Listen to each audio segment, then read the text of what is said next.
It's time to talk MTCS sports.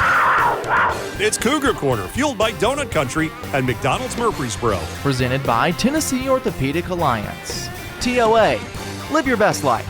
Online at TOA.com. We're joined by Middle Tennessee Christian School coaches to talk about their most recent games and their upcoming opponents. It's time to talk orange and white on MTCS Cougar Corner. And welcome to Cougar Corner. I'm John Dinkins, and we have a very special guest today.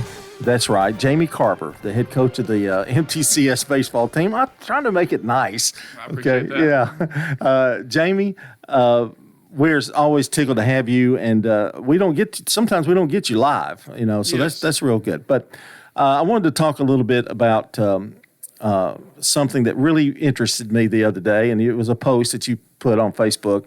And it was some pictures of you as a youngster, and that you've spent your entire life, really, at Middle Tennessee Christian School. I thought that was so, to be blessed like that, to be able to do that and continue your career at the same place. I mean, it's been a unique place, a unique story, I know. It's not one you hear often. You get into the coaching ranks, usually I went to college, and then I landed a job, and I moved from here to there. My story just didn't unfold that way. I went to MTCS. I believe, if the years are right, I think that falls in like 98, 99. When I was in 7th grade, we made transfer over from Mitchell Nelson Elementary School over to MTCS. And when I landed there in the fall of whichever year that was, 98 or 99, as the roles of life have changed from a student to an assistant coach in college to an assistant coach working for the school and now the head coach, I've never left. It's been, 25-something consecutive years, 25, 26 consecutive years at the school. My wife was pre-K 3 through 12.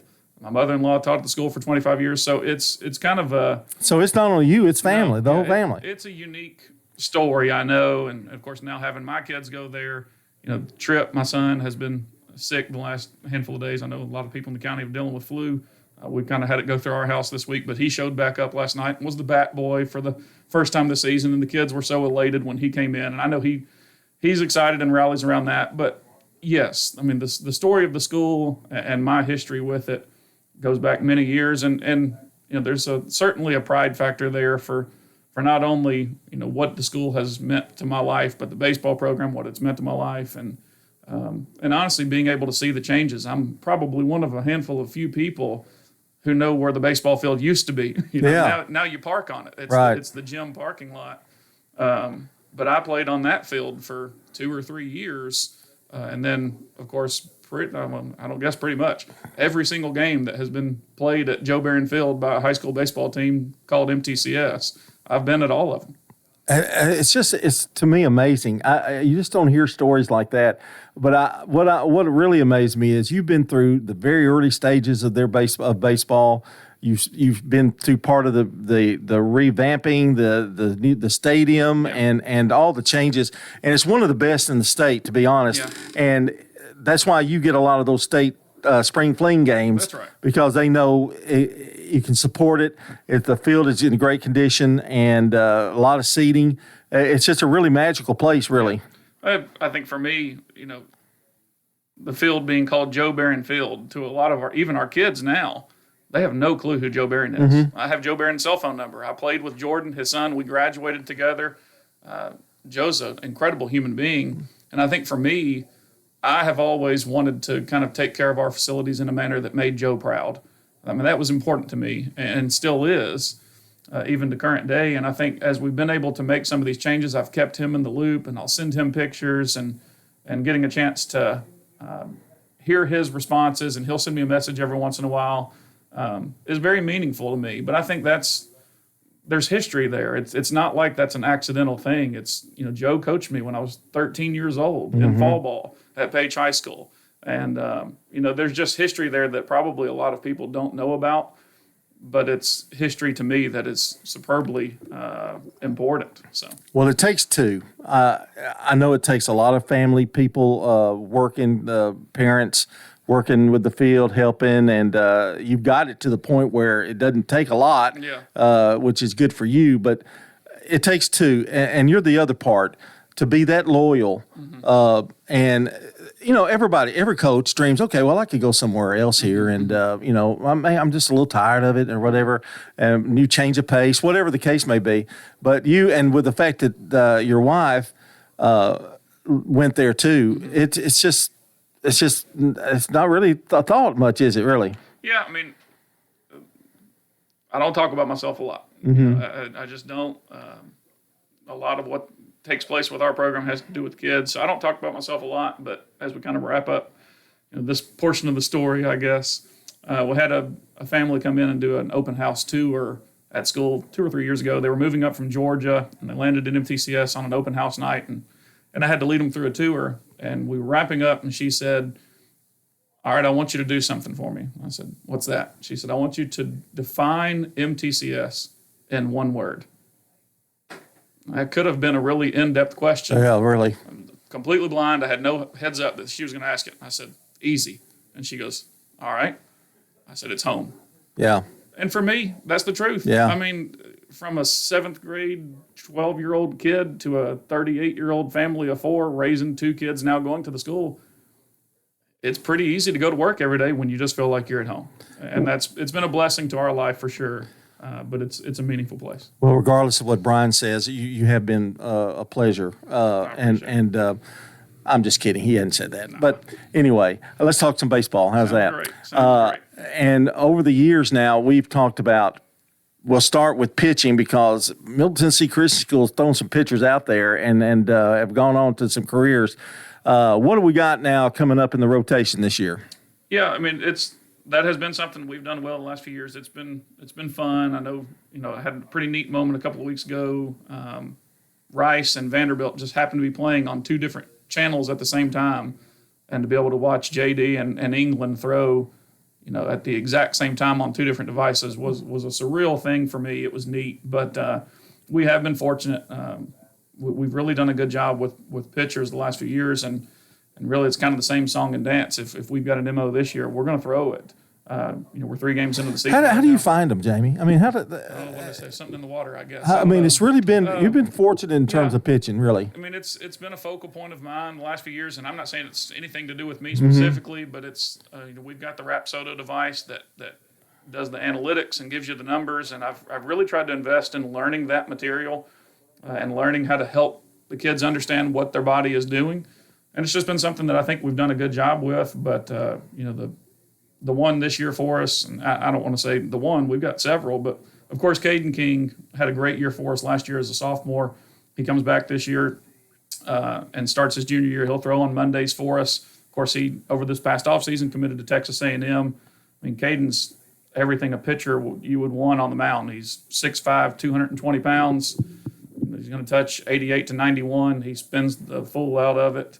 Well, with his family background too, the fundamentals and all that are. Yeah, and Brennan would slap me over the head if he thought I talked about him on the radio show. But the kicker is, with Brennan's history, I think one thing that Caden picked up from Brennan is that work ethic is hard to match. Yeah, Caden will flat out get after it, and because of that, with the number of years that he has been training himself that way, and it's self-passion. I mean, he wants it, and the game has paid him back. He works out all the time. I mean, he's taking care of his body.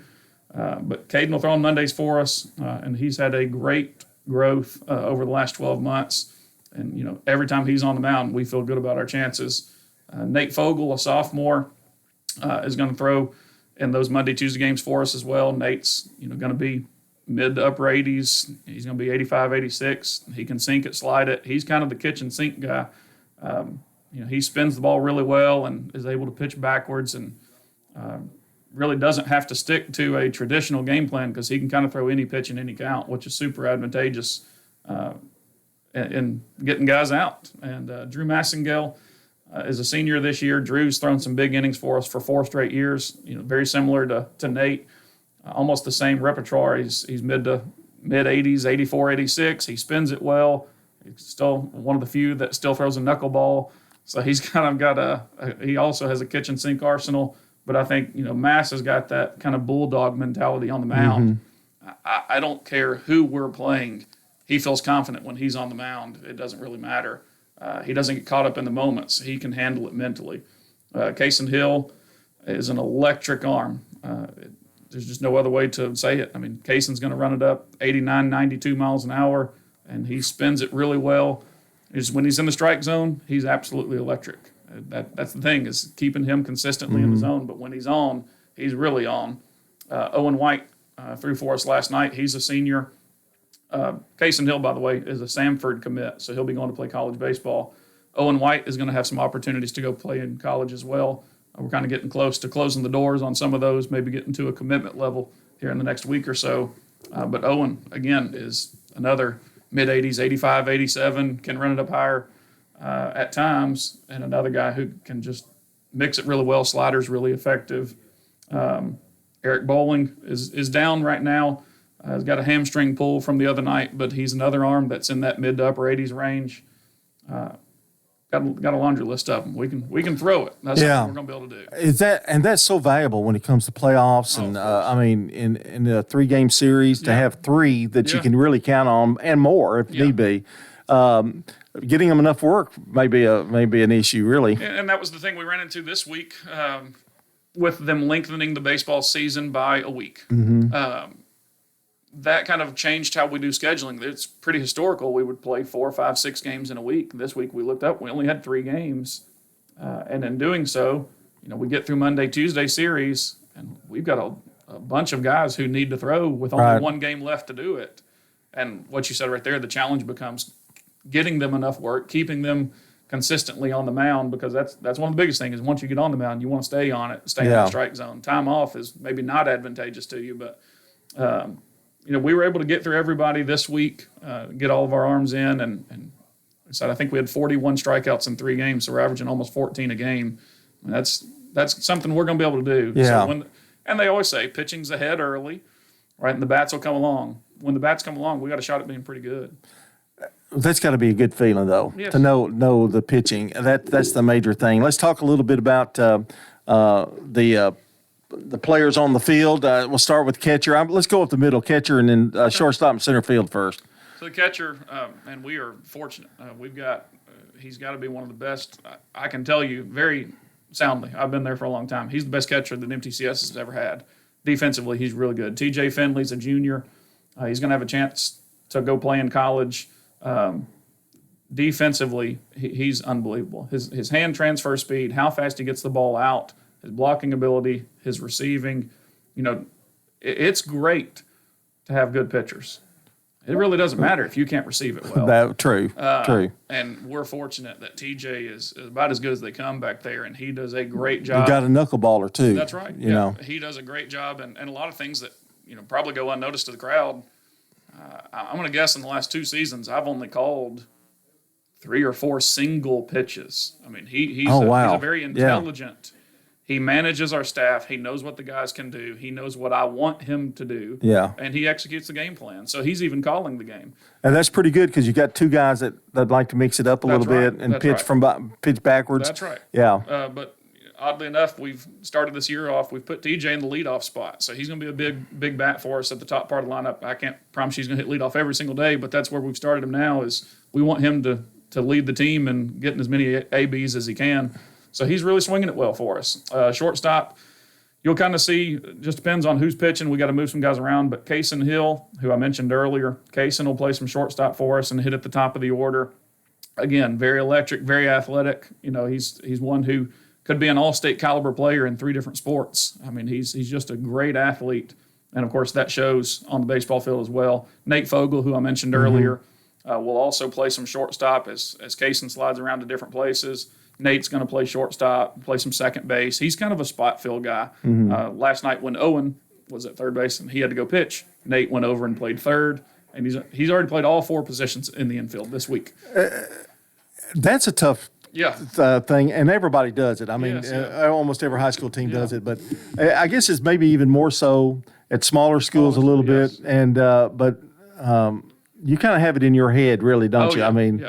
I bet that's gone over in your mind a bunch of times. I don't know how many times I've used the terminology. It's puzzle pieces. I mean, that's what it comes down to. Is most of our best arms are also our best defenders and best players.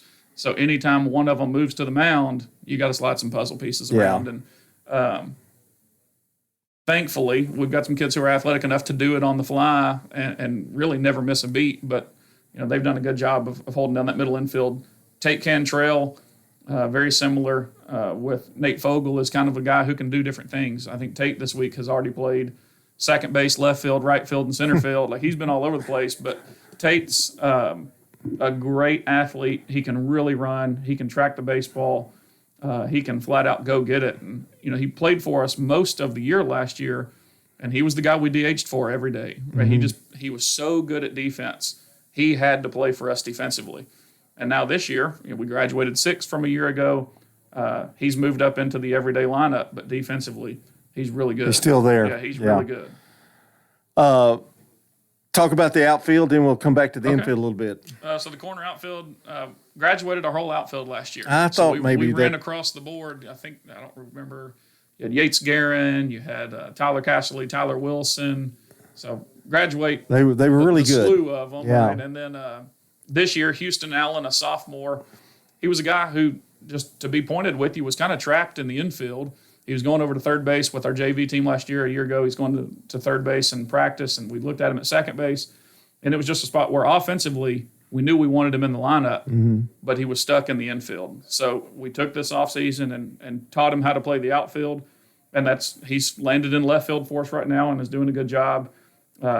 When they get on teams on Summer League, do you – I know you can't work with them, but do they kind of take it on their own? Okay, I'm going to probably play outfield. I need to play summer ball in the outfield, or is that just we can encourage, but of course we can't mandate anything. Right. Fortunately, I think he got to play a little bit of outfield with his summer deal, but it wasn't anything that I had to do. It was just something that I just think maybe on his own he goes, hey, I'd rather play outfield since I think I'm going to be playing for the high school that way. And that may be something that takes place behind the scenes, but it has worked out for us. He only keeps getting better. And the more reps he gets, the more comfortable he's getting, and he's coming along just fine. We've got a freshman who can absolutely track it in the outfield. His bat's not ready to play yet at the varsity level, but defensively he fits right in the mix. Hampton Harville has played, I think, all 3 outfield positions already in just the early stages of the first week or 2 of the season. He's a guy who can go spot fill us defensively. And then Eric Bowling, I don't remember if I mentioned him already or not, but he's a junior that plays right field for us. He's going to be down for a week or 2 with a hamstring injury. But he plays right field for us and hits in the middle of the order. He hits in that 5, 6, 7 range, swings it really well, can absolutely run, can go get it. But he'll play right field for us, and we're just waiting on getting him back healthy. And then Drew Massengale is the Swiss Army knife to MTCS baseball. He is down right now. He's got a broken hamate bone in his glove hand. But hopefully we're within a couple of weeks of getting him back. Drew is basically the kid that no matter who's pitching, he could go start in their spot and look like he's the starter. Defensively, he could play any position on the field, maybe minus catcher, and has for us. He's played every position on the field except for catcher, and when he goes there, he looks like he's our best option at that position. Wow. So we're looking forward to getting him back. We've just been snake bit early. Yeah. John, at the end of the day, it's we've gotten some guys beat and banged up, and we need to get some guys healthy. And the good news is their return dates don't look like they're end of season. It looks like they're just a couple of weeks getting guys back. That's a good thing. That's very good. Because once you get back from injury, you got to get back to that swing back and that kind of thing too. Talk about first and third and second. I think that's the 3 that we haven't talked about. Starting on the left side, Owen White will play third base for us. Of course, he's going to hit third, fourth in the lineup. He really came on last year defensively. There were some times early in the season where it wasn't as consistent, and then he kind of figured some stuff out. And by the midpoint of last year through the end of the season, he was really good defensively on a team that was really good. I mean, last year we fielded it at 960, which is a crazy high number as a team. And Owen was a big piece of that. On the back half of last year, he really came on defensively, and he's kind of picked up where he left off. He's playing good here at the start of the year. First base, one of the blessings over there is you got a big target. And Caden's going to play first base for us. Again, mentioned earlier, 6'5", but 6'5" and really good around the bag. Yeah. He picks it well. He's really good. His footwork is incredible. He does a great job defensively. So he makes it a little easier on the infield. There's times where I wish they'd make his life a little easier and give him a big throw. Yeah. But he does a good job of saving errors at times. He's really good over there. And then, of course, as he spells to the mound, we've got Drew Prosser, a junior, who most of the time will DH for us. Again, hits in the middle of the order. Bat-to-ball skills are really impressive. I mean, he just does not strike out. Hasn't shown like crazy over-the-fence tower power, but gap-to-gap double ball. That plays. He's about as good as we've had in a while. That plays in high school, doesn't it? Yeah, his natural hitting ability is really impressive. But he can spell us defensively at the corners as well. He played first and third last night. But he can spell in out of that DH role at times too. So, looking at, I feel a cautious optimism out of your voice. I think you're a little, maybe the injury thing, a couple weeks, that's not a huge deal if you can get them back. But you got to be happy with even with losing some seniors that were so talented. Yeah. How have you created that? I mean, because it's hard to build a program. But once I think you get it, I think kids want to come there. Yeah. They grow up at school like you did. They want to play baseball. That's not an easy thing to do, though, Jamie. Yeah, I mean, I don't want to say anything. I don't want this to come out. I'm not doing anything on purpose. Yeah. I'm true to myself. The person who coaches the baseball game is the same person who attends Sunday morning Bible class. Yeah. It's just me. Now, you get to choose whether you like me or not. Lead by example, but I guess. I'm genuine. This is it. And I think there's been a consistency factor from the coaching staff. Brennan's been with me the whole time I've been there. Yeah. And I think when you can put a product on the field consistently that seems to be respectful, that consistently is getting kids into college, and you feel like you know what you're going to get out of the coaching staff consistently, and there seems like there's a loyalty there, John, I think people respect that. Yeah. And, I think that has something to do with it, but – and you won't find a better person than Brennan King, really. I mean it's of course, he's got it in the genes. Yeah, Dad, yeah. too, I mean, and we call Randy the GM. I think you'd enjoy that one. When he rolls up to baseball practice, we say, everybody get on high watch. The GM's here. But, Randy comes around, and I'm just, again, I know Brennan well enough. It's been a full circle thing for me. As a kid, I attended the banquet he spoke at and got his autograph. To fast forward life, a handful of years later, and now he's probably my best friend. What a unique opportunity for us to. And been together so long, as long as you have. A guy that I idolized growing up for his baseball skills, now I idolize because of his friendship. Yeah. And that's been meaningful to me, but it's not just him. It's what he's been able to do in raising Caden. Caden's as good as they come, but I've really grown to respect Randy and use him in my arsenal of coaching advice. And what a great mind to pick in that facet too. Well, they both have the same personality you have too. Really, it's not about them. Yes, and they could very easily be that way. Yeah. In this town, but they're not, That's right. That's a credit to them, and they're fine religious guys too as well. So, well, I'm looking forward to the season. We're going to be out there a couple of games. He's got the schedule down. Okay. I don't know exactly when, but I think it needs to warm up maybe a degree or two. I But wouldn't complain about that. but it'll be soon. Do you miss running the tractor quite as much? You don't have to do that with the turf, do you? As much. We still have to mow the outfield. Yeah. But as far as I think the thing that I do not miss is edging. Edging Yeah. the infield was. Yeah, that's long and we had tedious. some unkind things to say to the manual side cutter. So the fact that we don't have to use it as often has been a blessing to us. But still have to take care of the outfield warning track and keep the outfield grass mowed. But man, I don't know if anybody likes the turf more than my wife. Getting me home a little earlier has been a blessing. Well, you to need us, to. but She's a good gal. That's right. She's a good person. She is. Jamie, before I let you go, I did want to say, I talked to Chad Hewitt last week, softball coach. I think you're in good hands there. I know we're in good hands with baseball, but just real quick thought. You stayed at MTCS basically because you love MTCS, and I don't see you going anywhere else, man. I don't know if you'll ever leave. Yeah, I mean, I just kind of day at a time, and I literally, John, this is going to be embarrassing to say, but it is the truth. There has been a day where I showed up to school when we didn't have school, because I literally am that much a day at a time. I didn't even realize we were out. I never talk about how much I know what the future holds, but I'll say this.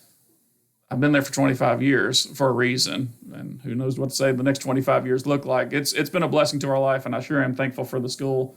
Well, I retired 7 years ago, and the biggest thing I miss are the kids. Yeah. I mean, that's really, and a lot of people nowadays go, well, the kids are terrible. No, they're not. Yeah. I mean, they're the same. They're just the outside world's a little different. You just have a chance to. I've started teaching Bible class this year. Yeah. Got me back into teaching a Bible class, and you don't get to do that in the county school, and that is something that's meaningful to me. I think no matter what we're doing in life, whether you work in the radio show or whether you're working as a school teacher or a coach, I think our ability to impact people has to be important, and I've got a great opportunity to do that there, and I hope I am. Jamie, appreciate it. That's Jamie Carver. I wish we had part two, another 30 minutes, but you got to do some coaching. That's right. Okay, That's right. It's big time. Jamie Carver, our guest here on Cougar Corner this morning, and Brian Baird will be back after this message.